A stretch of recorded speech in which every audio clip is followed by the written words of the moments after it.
목사의 아침 묵상 2024년 8월 7일 수요일 아침입니다.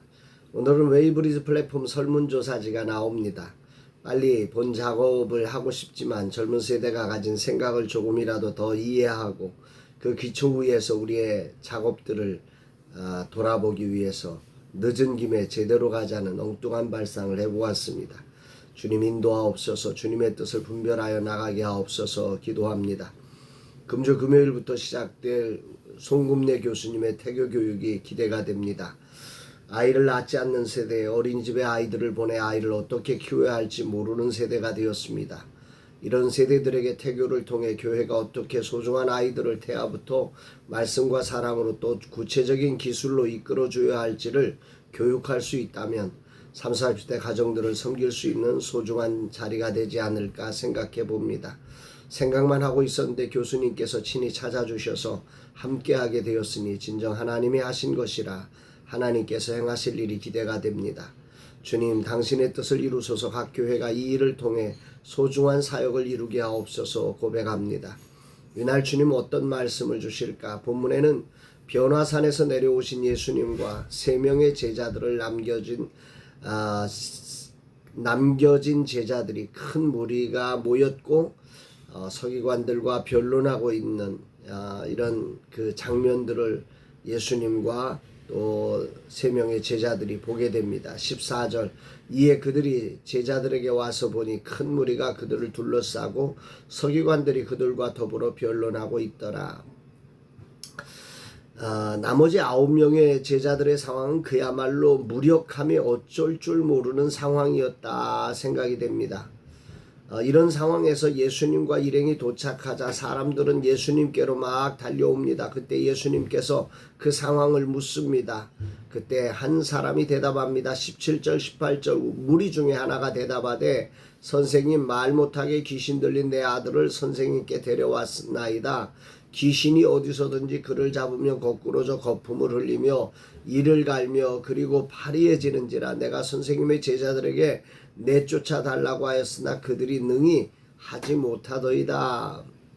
귀신 들려 말 못하는 그 아들을 예수님께 데려왔는데 예수님은 안 계시고 제자들만 있는 상황에 그 제자들이 그것을 고치지 못하는 과정에 이제 서기관들과 변론이 생겨버린 이 장면을 한번 생각해 보면 정말 얼마나 그 제자들이 당황스러웠을까. 정말 끔찍합니다.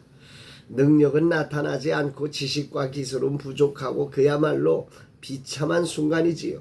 이런 순간 주님이 마침 오셔서 이 장면에 이 제자들의 상황을 덮어줄 수 있는 상황을 연출하시는 거죠. 19절 대답하여 이르시되 믿음이 없는 세대여 내가 얼마나 너희와 함께 있으며 얼마나 너희에게 참으리요 그를 내게로 데려오라 하시매.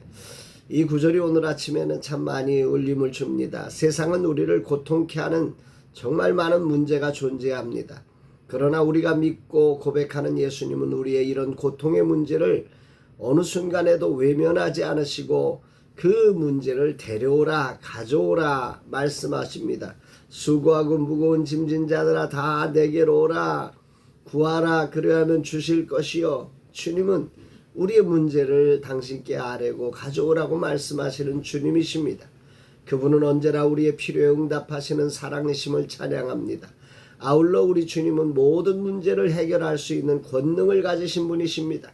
제자들이 실패했던 그 자리를 주님은 막아서시고 귀신을 쫓아내시며 그를 치료해 주십니다. 아멘입니다. 그러면서 주님은 아주 중요한 메시지를 전하십니다. 이 장면에 너희는 안 되고 나는 된다. 자기의 능력을 과시하고 이러지 않으십니다. 오히려 위대한 도전장을 우리에게 허락하시고 계십니다. 믿음이 없는 세대여. 데려온 아이를 앞에 두고 예수님은 과시하지 않았고 아이의 상태를 듣고 물으십니다.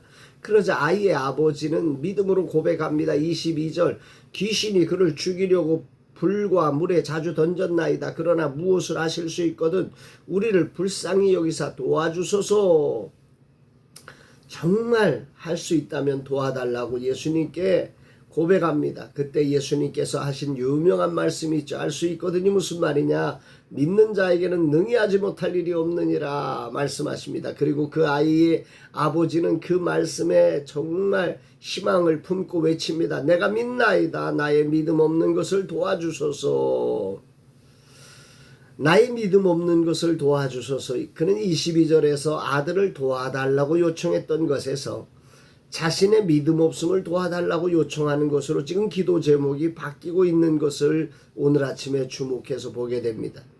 예수님은 사건의 본질을 바꾸고 계신 것입니다. 질병의 문제가 아니라 귀신 들림의 문제가 아니라 믿음의 문제다. 인생의 문제는 믿음의 문제다 말씀하고 있는 것입니다. 그래서 마태복음은 이 장면을 말씀하면서 겨자씨 한 알과 같은 믿음을 강조하고 있지요. 만일 너희가 겨자씨 한 알과 같은 믿음만 있어도 이 산을 명하여 여기서 저기로 옮겨지라 하면 옮겨질 것이라 말씀하셨습니다. 그렇게 믿음을 세우자 주님은 아들을 고쳐주십니다. 그러자 나중에 제자들이 이제 무리들과 헤어지고 나서 한가할 때 주님께 묻습니다. 우리는 어째서 이 귀신을 쫓아내지 못했습니까? 물으십니다.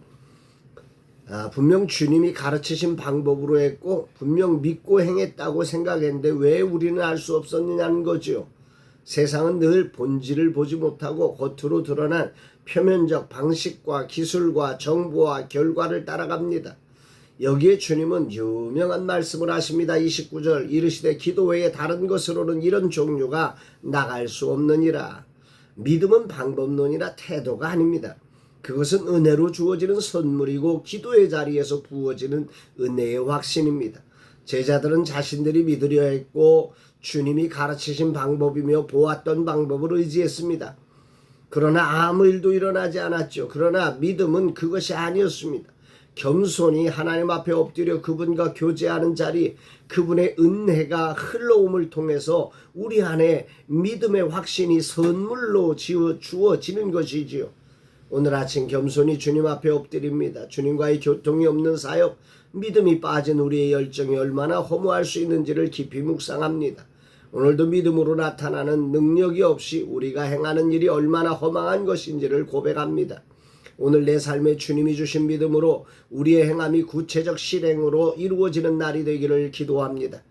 귀신과 문제의 크기 싸움이 아니라 본질의 싸움을 싸우는 자로 서며 그 자리를 위해 겸손히 엎드리는 자로 주님의 은혜가 흐르는 믿음의 사람으로 서기를 다짐합니다. 신앙인의 본질은 믿음의 싸움을 싸우는 것입니다. 나를 사랑하시는 주님이 세상 그 어느 것보다 크시고 강하신 주님을 신뢰할 수 있는 믿음이 은혜로 주어지는 그 믿음으로 세상을 이기는 것이지. 그러나 기도하지 않을 때 우리의 믿음은 결국 세상의 크기 싸움에 빠질 수밖에 없음을 자백하면서 오늘도 겸손히 기도의 자리로 나아갑니다. 주님 이 종이 오늘도 겸손히 믿음의 주여 온전하게 하시는 예수를 바라봅니다. 주님 앞에 엎드립니다. 나의 믿음 없음을 불쌍히 여기시고 믿음을 도와주옵소서. 믿는 자에게 능히 하지 못할 일이 없음을 고백합니다.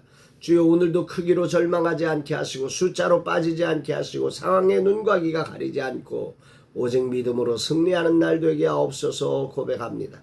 사랑하는 여러분, 여러분들은 오늘 어떤 싸움을 싸우고 계십니까? 본질적 싸움, 믿음의 싸움을 싸워야 할 믿음의 성도들이 크기의 싸움, 숫자의 싸움, 능력의 싸움으로 싸움이 바뀌어질 때 우리는 세상 가운데 무력해지고 세상 사람들과 다를 바 없는 모습으로 살 수밖에 없는 것임을 고백하면서 오늘이라는 시간 정말 우리를 사랑하시며 우리를 향하여 아들 독생자 예수 그리스도까지 보내주신 이 하나님의 사랑을 온전히 신뢰하며 그분의 승리를 신뢰하며 그분을 바라보는 믿음의 싸움으로 승리하는 복된 날 되기를 주의 이름으로 축복합니다.